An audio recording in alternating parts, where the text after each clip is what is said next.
Now the big question becomes, Adam, you were a top recruiter. I mean, number two in the country. I'm not just saying that to brag or anything like that. I'm just saying that because it's the truth.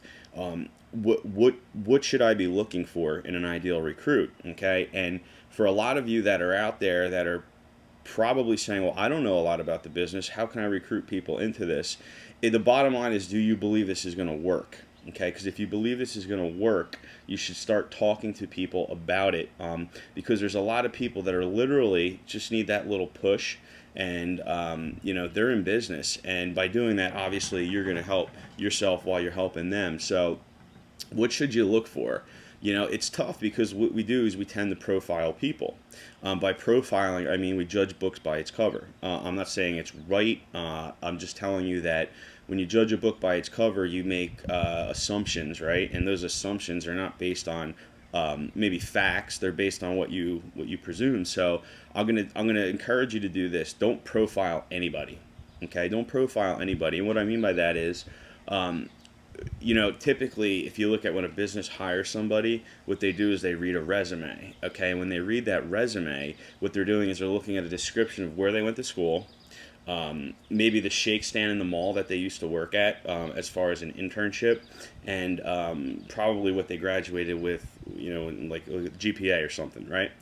But I'm going to encourage you to not look at that, because what you're going to end up doing is profiling, and that's not how this should work. What I encourage you to do is seek people out that are just like you. You see, that's the one thing that a top recruiter always does and will do. It won't be broken. That when you recruit people that you're like, okay, and that just happens by you doing it, not me doing it for you. When you recruit people that you're like, what you end up running into is that these people that are going to come on board and you're going to build your team with are going to be people that you get along with, people that you enjoy helping out, because you're almost was once in their spot before. But you can't do that, because what happens is, if you profile, you'll say, well, this person has this background, so this would make them not good for this. How do you know what's going on in their life? Okay, there's literally, you can't tell, and that's the important part. So I'm going to encourage you not to profile. Okay, I'm going to encourage you to build your sales team not based on assumptions, but just based on facts, factual data. And how you do that when you get started, because see, when you have results, it's real easy. I mean, people literally will come to you, I mean, all day long. This puppy rings off the hook. But when you're new, okay, the easiest way to start recruiting people when you're new in the business is to not complain, is um, to start to talk about your particular journey and what you're going through. Because when you start doing that, people want to follow, okay? People don't like the story of the guy that has everything, right? Because they really can't relate to that. But what they can relate to is someone new that starts taking small baby steps, okay? And when they start taking small baby steps, they can relate to them. And by doing that, okay, you are going to be able to not only help yourself, but help other people. So the key is to be a great recruiter. And how you do that is you don't, I guess it's hard to explain, because a lot of people need, basic, like, blunt ABC instructions.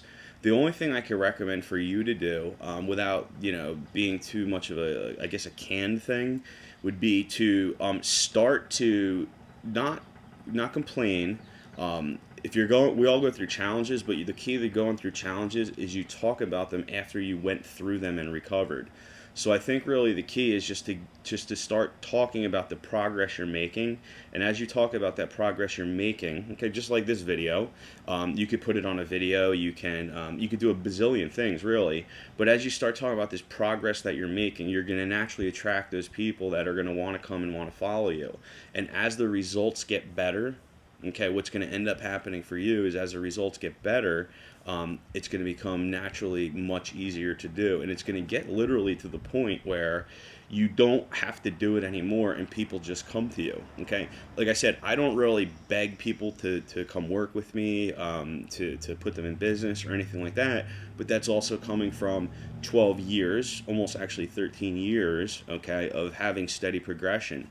So the bottom line is, though, A lot of you are saying, well, 12, 13 years is long. My opinion is the time's going to go by anyway, and there's probably never a better time to start than now.